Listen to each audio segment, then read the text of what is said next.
بسم الله الرحمن الرحيم. الرحمن علم القرآن خلق الإنسان علمه البيان.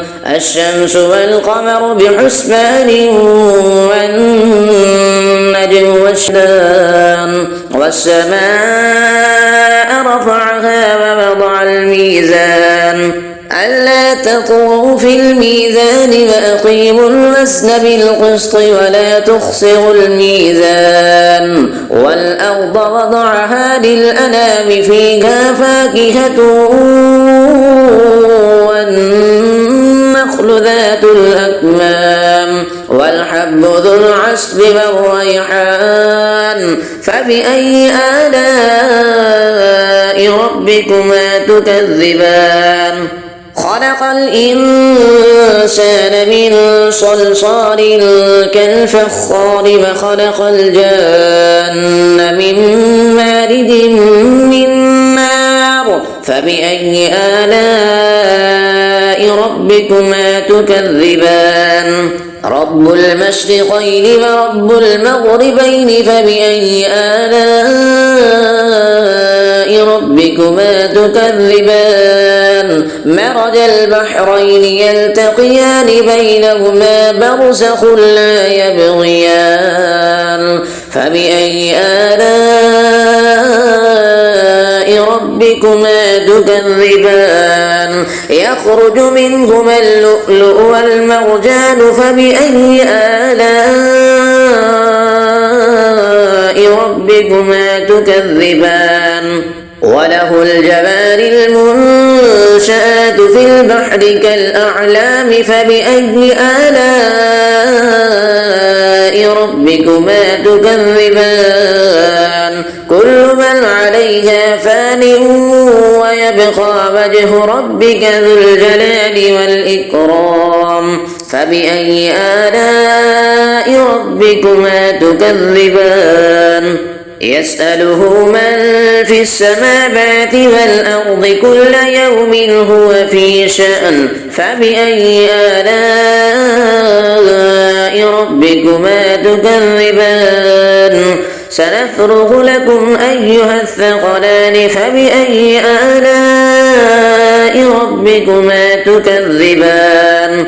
يا معشر الجن والإنس إن استطعتم أن تنفذوا من أقطار السماوات والأرض فانفذوا لا تنفذون إلا بسلطان. فبأي آلاء ربكما تكذبان؟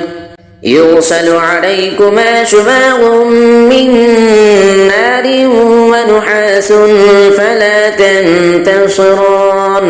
فبأي آلاء ربكما تكذبان؟ فإذا انشقت السماء فكانت وردة كالدهان. فبأي آلاء ربكما تكذبان؟ فيومئذ لا يسأل عن ذنبه إنس ولا جان. فبأي آلاء ربكما تكذبان؟ يعرف المجرمون بسيماهم فيؤخذ بالنواصي والأقدام. فبأي آلاء ربكما تكذبان؟ هذه جهنم التي يكذب بها المجرمون يطوفون بينها وبين حميم آن.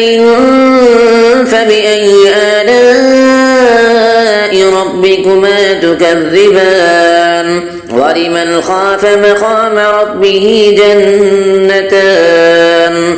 فبأي آلاء ربكما تكذبان؟ ذواتا أفنان. فبأي آلاء ربكما تكذبان؟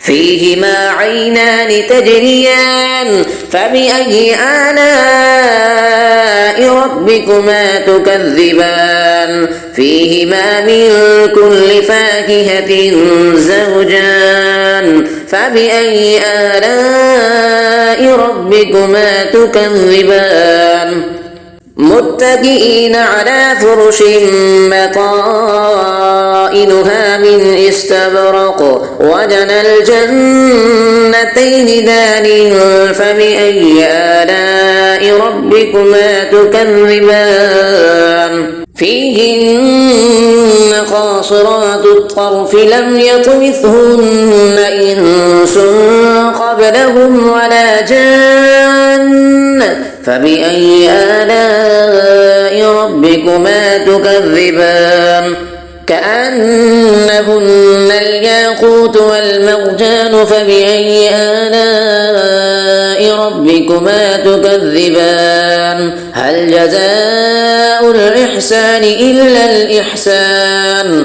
فبأي آلاء ربكما تكذبان ومن دونهما جنتان فبأي آلاء ربكما تكذبان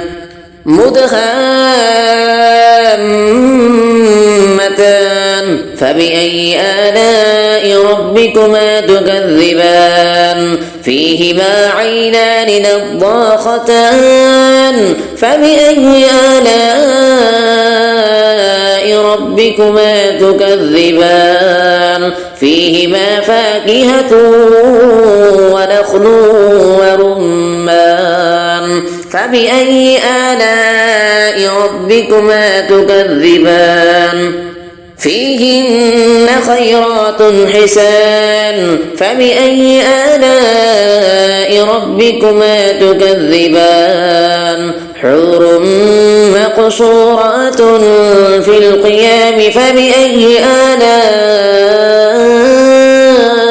ربكما تكذبان لم يطمثهن إنس قبلهم ولا جان فبأي آلاء ربكما تكذبان متكئين على رفرف خضر وعبقري حسان فبأي آلاء ربكما تكذبان تبارك اسم ربك ذي الجلال والإكرام صدق الله العظيم.